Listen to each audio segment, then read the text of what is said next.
لا إله إلا الله.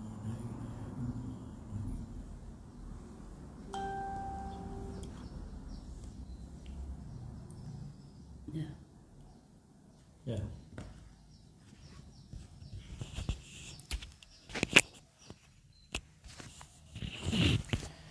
Bismillahirrahmanirrahim.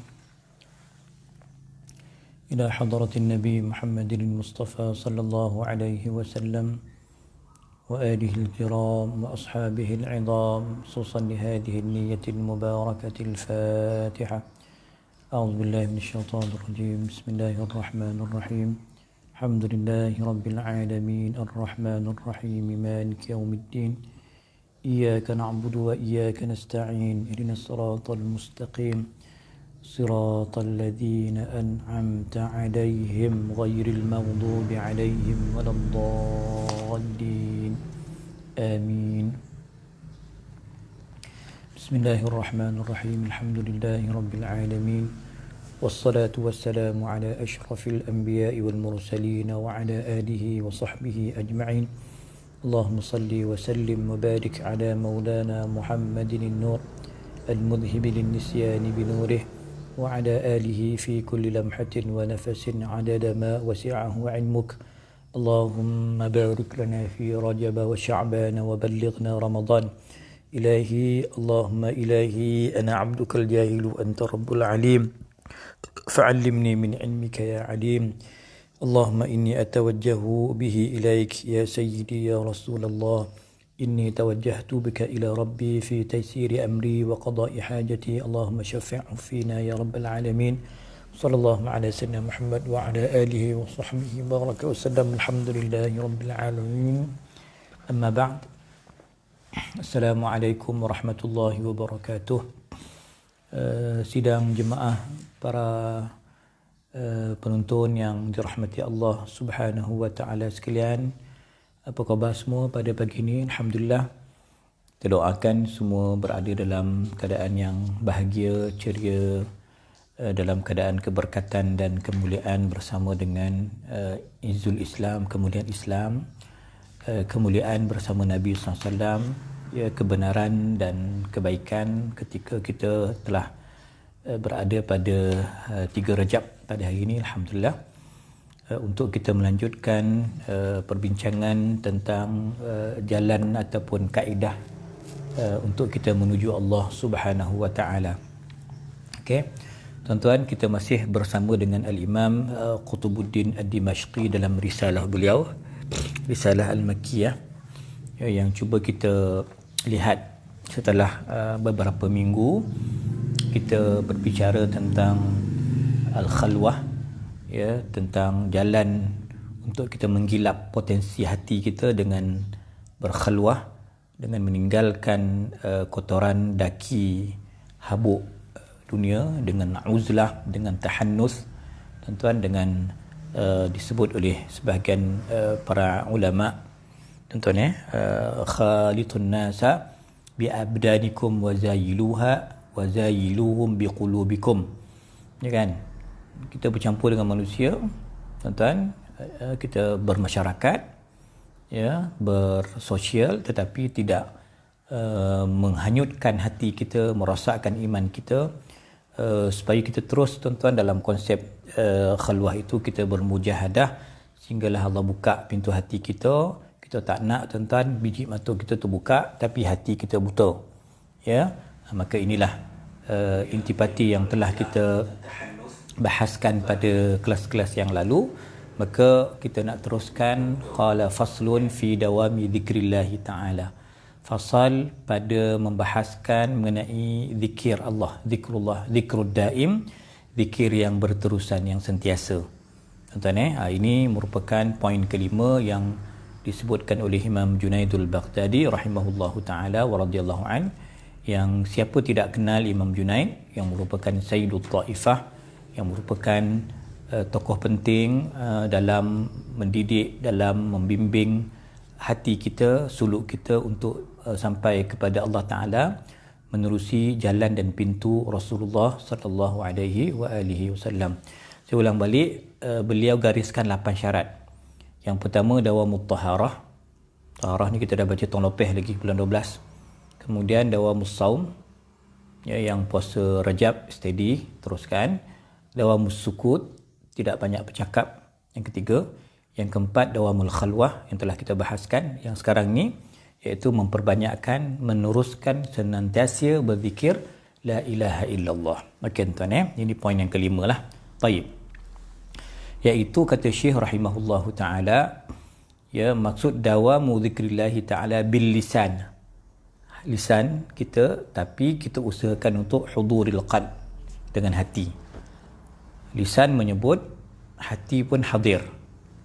Tuan-tuan, kena ada quwwatus syadidah, kena ada paksaan, desakan supaya hati kita hadir bersama, bukan sekadar lisan saja menyebut, tuan-tuan. Tetapi di sini proses dia kata min ghairi raf'is sauti bih, tanpa perlu meninggikan suara. Dan akhirnya nanti zikir itu akan bersebati, kesan zikir itu bersebati dalam urat nadi kita, dalam jasad kita keseluruhannya. Ini zikir. Okey. Cuma kalau zikir itu pun kita fahamlah, ada yang jahar, ada yang tuan-tuan kita sebut sebagai khafi. Ya, ada yang jahar, ada yang sir, ada yang jali, ada yang khafi. Jahar atau jali tadi kuat lah. Kalau khafi dan sir tu perlahan. Maka dalam kitab ni dicadangkan zikir secara perlahan. Okey, di sana ada perbahasan yang panjang lah. Imam Nawawi, Imam Sya'rani, Imam Suyuti dan imam-imam kita tuan, dia menggalakkan zikir kuat dengan syarat tak mengganggu orang solat, pukul 3 pagi orang tidur sebagainya, tak ada gangguan kepada pihak yang lain. Yang kedua, jangan ada perasaan riak. Itu kita zikir jali dan jahar kuat. Kan? Dan memang ada kelebihan lah, supaya apa? Kita baca, telinga kita dengar. Orang lain dengar pun dapat pahala. Itu kalau zikir yang kita sebut jali dan tuan-tuan jahar. Tapi khafi dan sir ini juga ada kekuatan dia, ada kelebihan tertentu dia. Maka antaranya memang terselamat daripada riak-riak. Kan, zikir perlahan kan. Orang tak tahu pun kita berzikir, kita zikir dalam hati.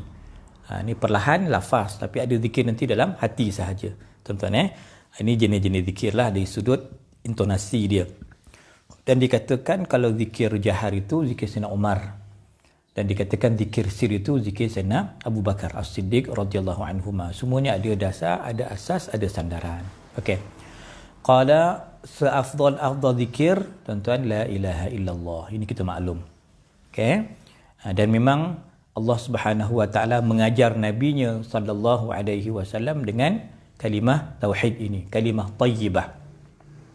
Allah berfirman dalam surah Muhammad, fa'lam annahu la ilaha illallah. Maka ketahuilah bahawasanya la ilaha illallah. Ini ajaran Allah kepada kekasihnya Nabi besar Muhammad sallallahu alaihi wa alihi wasallam. Jadi di sini juga ulama mengambil istimbab, mengambil kesimpulan, sebelum tuan-tuan kita nak kenal Allah, kita mesti belajar tauhid untuk mengenal Allah. Fa'lam, ketahuilah, mengajilah, belajarlah tentang tauhid untuk kamu mengenal Allah Subhanahu wa taala, tuan-tuan, ya. Baik, dan dasar yang kita pegang awwaluddini ma'rifatullah. Seawal-awal agama itu mengenal Allah. Mengenal Allah dengan mengaji tauhid, dengan memperbanyakkan kalimah thayyibah, memperbaharui iman kita dengan la ilaha illallah. Okey.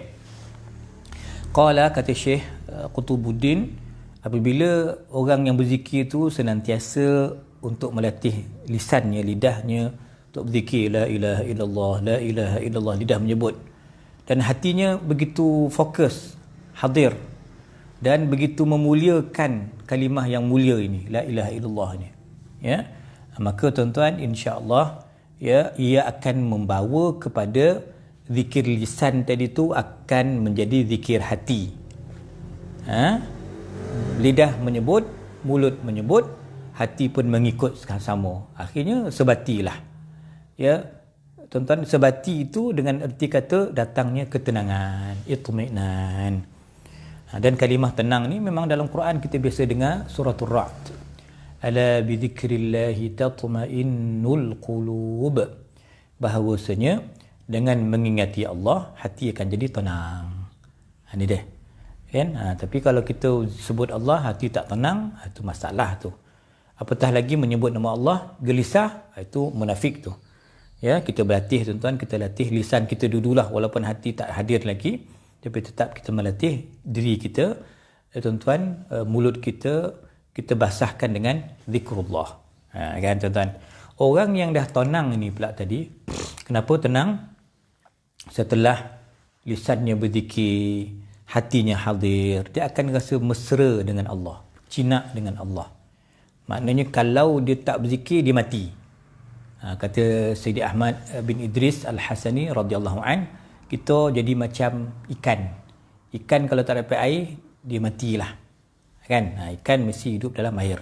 Maka tuan-tuan, hati ni, jiwa kita ni kalau tak berzikir, kita akan mati. Kan? Ini orang yang ada iman. Tapi kalau orang yang munafik, na'udzubillah min dzalik, tuan, sebut nama Allah tu dia akan ismi'zaz. Tuan-tuan rasa keluh kesah, tak selesa. Tapi sebut dunia, sebut tentang keseronokan dia, dia akan rasa bahagia benar, ceria muka dia, hidup nyawa dia. Tang zikir, lolap, lomah. Tang yang lain, sihat. Ini tak betul tuan-tuan. Jadi orang zikir ni apa? Tenang macam mana? Al-unsu billah, mesra dengan Allah Ta'ala.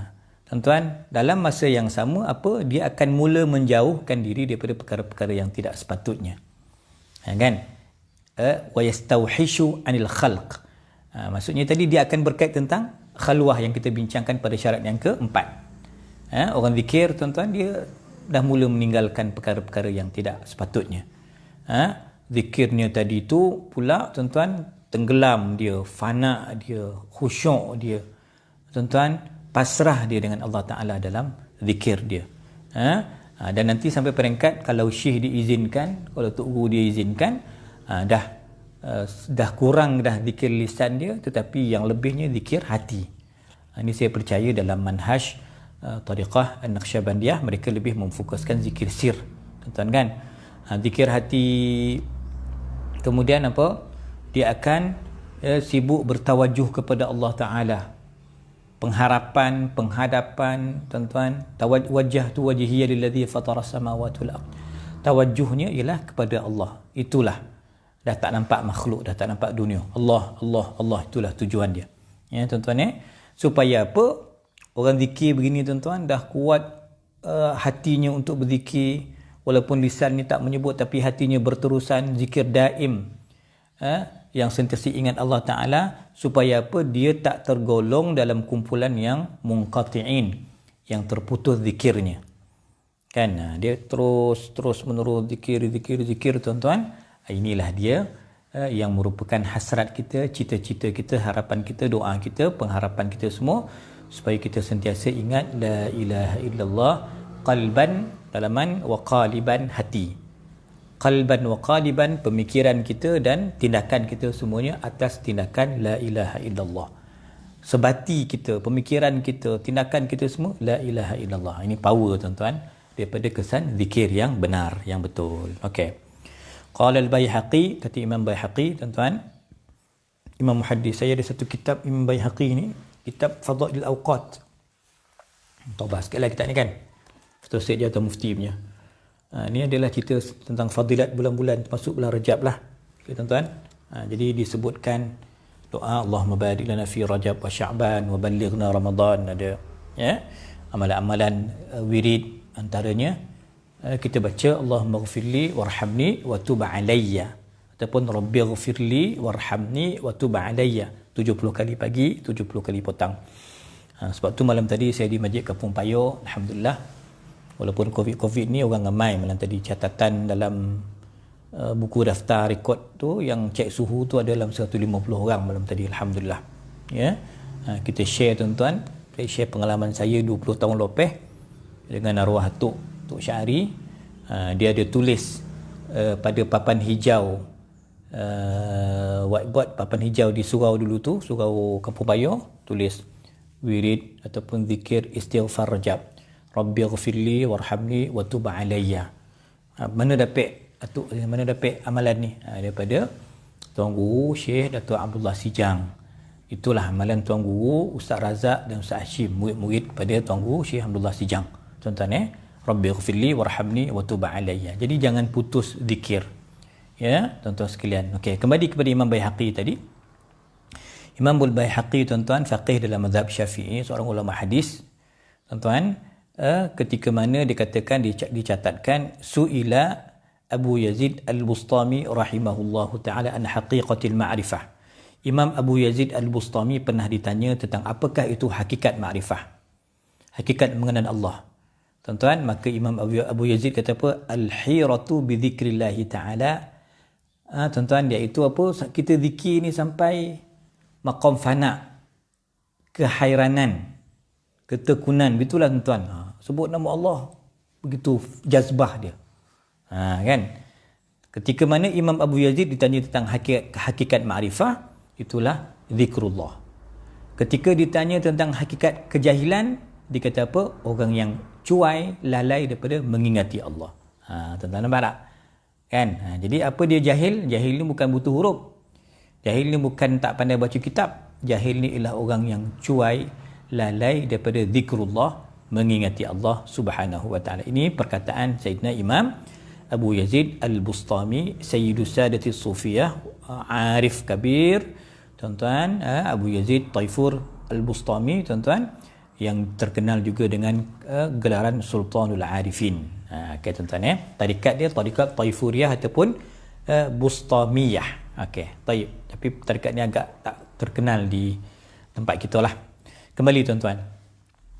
Kalau kita lihat pula kata Syekh pengarang kita rahimahullahu taala memetik kata-kata Imam Najmuddin Al-Kubra rahimahullahu taala, tuan-tuan, orang yang dikata faqad yantahi suyyaru ba'da muddatin madidah min adh-dhikri bil lisan ala haddin yas'amul qalb an dhikri lisan. Tuan-tuan, kadang-kadang orang berzikir ni, kita yang sedang suluk ni, sedang berjalan menuju Allah Taala, sampai satu waktu dia, sampai satu tempoh dia, kita akan rasa penat berzikir dengan lisan. Kenapa? Sebab tidak disertai dengan hati. Sebab tu kita tinggal zikir kan, kita rasa zikir, ingatkan jadi wali, ingatkan dapat karamah, tak dapat, kita pun tinggal. Kan? Jadi kata Syekh Najmuddin, tuan-tuan, dia kata apa? Kadang-kadang juga boleh berlaku zikir lisan ini tashwishanlah, mengganggu hati. Macam tu pula. Akhirnya kita pun boring, tinggalkan zikir. Tuan-tuan. Jadi maknanya yang kita nakkan, tuan-tuan, kita berzikir ni dalam keadaan sistematik, dalam keadaan beradab, dalam keadaan, tuan-tuan, mendapatkan kemesraan, keselesaan, ketenangan dengan Allah. Kan tuan-tuan jadi di situlah letaknya, tuan-tuan, supaya apa? Kita nak latih lisan kita mesti dengan hati. Kan? Dengan hati, tuan-tuan, lisan kita akan makin kukuh. Walaupun nanti sampai peringkat kita dah mula berzikir untuk zikir hati, tetapi tidaklah menyebabkan kita boring dan kecewa dan bosan untuk menyebut nama Allah dengan lisan kita. Kan? Itu dia perkara yang kita kena faham. Sehingga, tuan-tuan, di sini Syekh kata, ya, hati yang bersih, hati yang baik, dia boleh jadi mufti. Kan? Dia berfatwa. Ya, dia berfatwa. Sebab itu ada hadis dalam matan arba'in yang kita baca, istafti qalbak, rujuklah hati kamu, tanyalah fatwa dengan diri kamu, hati kamu. Wa in aftauka wa aftauk, walaupun mufti dah berfatwa, tapi tanya hati kamu. Macam mana tu? Hati yang bersih. Maka bukan sebarang hati. Kalau hati sebut nama Allah boring, tuan-tuan, tak jadilah, tak lepek jadi mufti dah.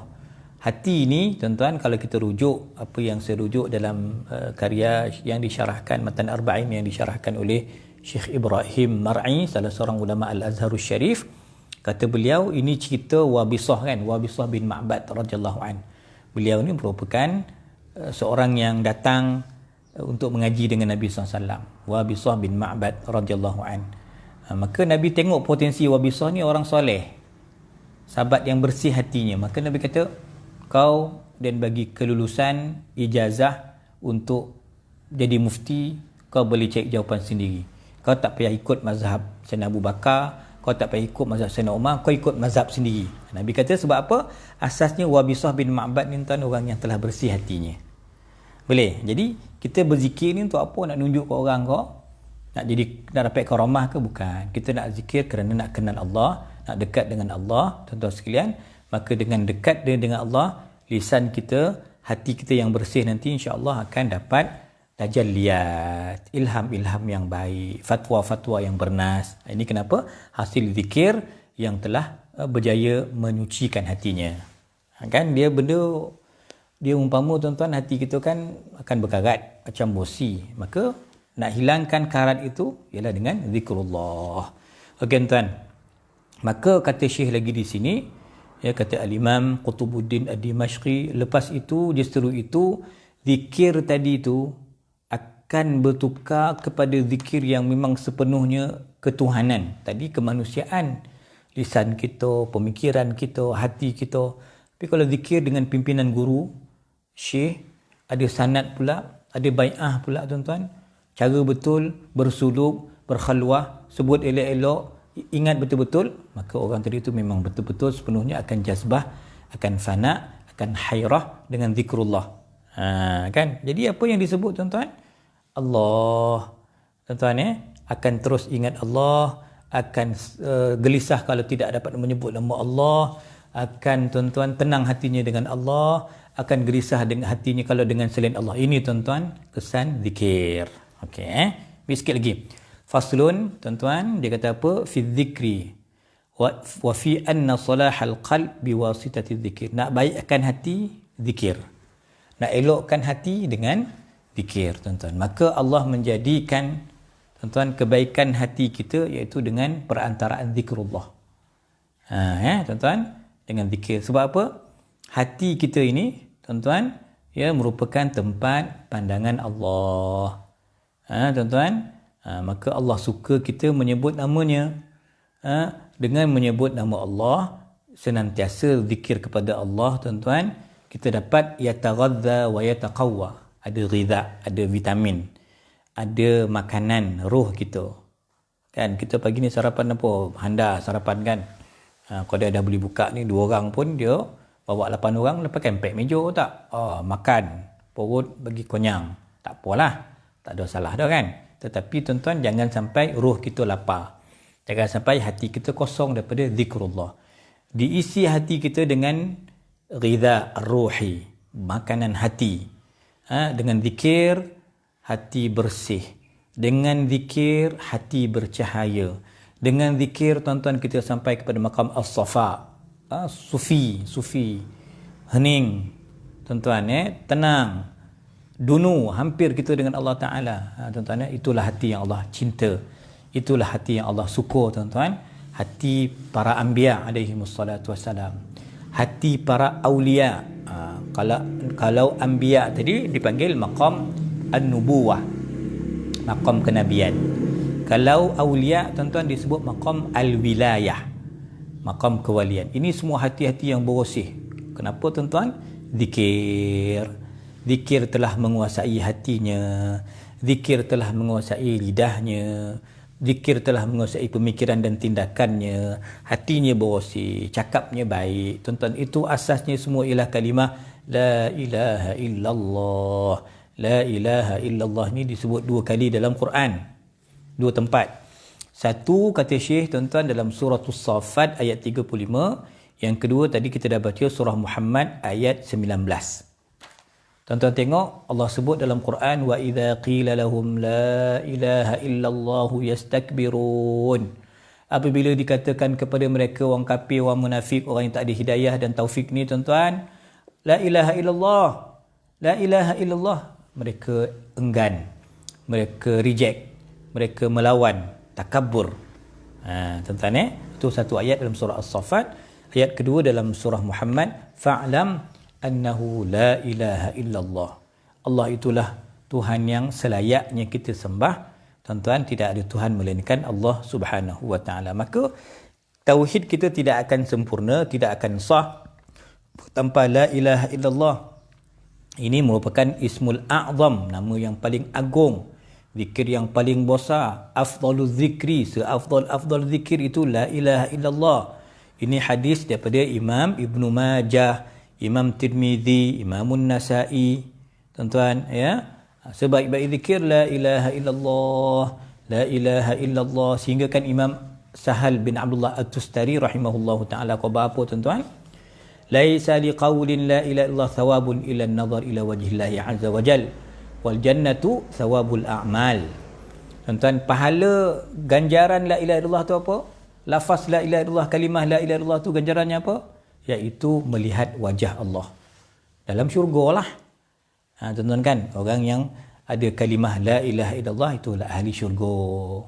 Tuan-tuan, itulah zikir dia. Maka kalau kita melihat untuk orang yang bukan ahli kalimah ini, yang bukan persatuan la ilaha illallah ni tuan, dia reject, dia takabur, dia menolak. Tapi tuan, orang yang ada taufik, yang ada hidayah tuan-tuan, kalau dia mula masuk Islam, dia mula menerima Islam tuan-tuan, masuklah dalam hatinya dengan la ilaha illallah tadi, kegelapan syirik, berhala, semua tadi itu akan hilang. Maka masuklah dalam hatinya cahaya tauhid. Itu akapi yang baru masuk Islam, mu'allaf. Kalau kita tuan-tuan yang dah lahir Islam ni, alhamdulillah, dia sebut di cadang kat sini apa, orang mukmin kalau dia sebut setiap hari 1000 kali, 1000 kali, ni berat ni kan, 1000 kali tuan-tuan. Kita nak baca tali 100 itu pun ya Allah punya borek lidah kita kan, tapi tak apa, latih lah di kita kan, sehari 100 kali lah. Kan latih lah tuan-tuan. Dia kata apa, kalau orang mukmin yang beramal 1000 kali sehari tuan-tuan, setiap sepatah zikir la ilaha illallah itu tuan-tuan akan menaikkan maqam dia, mendekatkan dirinya, memesrakan jiwanya dengan Allah Subhanahu wa taala. Maqam yang berterusan, yang meningkat tuan-tuan, ya, maka disitulah tuan-tuan yang tidak ada hentinya, yang tidak ada batasnya, kerana melazimi kalimah la ilaha illallah. Okey tuan-tuan, sebagai penutup hari ini kita nak sebut orang yang mengucapkan kalimah tauhid la ilaha illallah ni, orang yang berzikir la ilaha illallah, maka dikatakan berhajat kepada 4 perkara. Yang pertama, tasdiq, membenarkan kalimah itu la ilaha illallah, tasdiq yang jazam. Itulah Tuhan kita, itulah pergantungan kita, Rabbul Alamin Jalla Jalaluh, Allahus Samad, tuan-tuan, itulah segala-galanya Allah. Tasdiq, membenarkan. Yang kedua, ta'zim, mengagungkan. Sebut dengan penuh keagungan, ini kalimah yang cukup hebat, la ilaha illallah, berat, mulia, menyelamatkan kita, la ilaha illallah, ta'zim, syarat yang kedua. Yang ketiga tuan-tuan, kena rasa apa? Halawah, rasa syok, seronok, manis. Kalau payah tuan tak jadi dah. Dan ketiga syaratnya halawah, sebut nama Allah tu, la ilaha illallah tu rasa seronok, sedap, berlazat-lazat dengan zikrullah. Yang keempat tuan, hurmah, ada kemuliaan dan kehormatan, nilai yang tinggi pada kalimah la ilaha illallah. Ini 4 syarat yang digariskan oleh ulama: tasdiq, ta'zim, halawah, hurmah. 2 ta, 2 ha. Okey tuan-tuan. Orang yang tak mentasdikkan ucapan la ilaha illallah itu orang munafik. Orang yang tak mengagungkan kalimah la ilaha illallah itu orang ahli bid'ah. Orang yang tak merasa kemanisan la ilaha illallah itu orang yang riak. Orang yang tidak merasai kehormatan dan kemuliaan la ilaha illallah itu orang fasik. Nampak tak kan, cantik kan kupasan ni kan? Tasdiq, ta'zim, halawah, hurmah. Maka tuan-tuan, itu dia. Orang yang tak ada tasdiq, munafik. Orang yang tak ada ta'zim, ahli bid'ah. Orang yang tak ada halawah, itu orang yang riak. Orang yang tak ada hurmah, itu orang yang fasik, tuan-tuan. Ya. Dan Al-Imam Sahal At-Tustari rahimahullahu ta'ala, ya, pada hari Jumaat, ya, Syekh Imam Sahal At-Tustari, tuan-tuan, antara Al-Arifin Al-Kibar, tuan-tuan, ulama besar dalam dunia kesufian ini, dia kalau hari Jumaat ke masjid, dia melihat kepada jemaah dalam masjid itu, masa itu tak ada PKP, rapat-rapat, ibu-ibu orang dalam masjid, maka dia pun menyebut, Ahlul la ilaha illallah kathir. Ramai yang kita ni orang yang Islam, yang bertauhid, tapi wal mukhlisuna minhum qalil, tapi malangnya yang dapat 4 ciri tadi mungkin tak ramai. Yang dapat ikhlas, memahami, menghayati la ilaha illallah tu tak ramai, qalil. Tuan-tuan maka pastilah tuan-tuan kemuncak kalimah ini telah dimiliki, tuan-tuan telah dirasai oleh Sayyidina Maulana Rasulullah sallallahu alaihi wasallam yang merupakan kemuncak tauhid yang tertinggi yang telah dihayati, yang disampaikan oleh baginda Nabi SAW. Tuan-tuan, maka kalau kita nak katakan fa'lam annahu la ilaha illallah, tuan-tuan, ya, ini merupakan kalimah yang cukup besar, cukup hebat, tuan-tuan. Ya, moga kita dapat menghayati tasdiq, ta'zim, halawah dan hurmah, tuan-tuan, dan insya-Allah nanti kita mudah-mudahan minggu depan dapat kita lanjutkan pada, tuan-tuan, kefarduan zikrullah. Ini ada satu tajuk yang diberikan, wajib menyebut nama Allah, wajib berzikir kepada Allah. Juga nanti kita akan bahaskan sedikit tentang fadilat zikir, tuan-tuan, ya, dan dalil-dalil yang membahaskan tentang perkara tersebut sama ada dari Quran dan hadis. Kalau sampai nanti kita juga melihat kaifiat dan adab dalam zikrullah. Ini pun panjang juga ni. Tuan, insya-Allah kita bahas minggu depan. Ya, aqulu qauli hadza wa astaghfirullahal azim li wa lakum. Wassalamualaikum warahmatullahi wabarakatuh. Moga-moga bermanfaat. Tuan-tuan, selamat bercuti dan selamat beramal pada bulan Rajab. Wallahu wali taufiq. Terima kasih.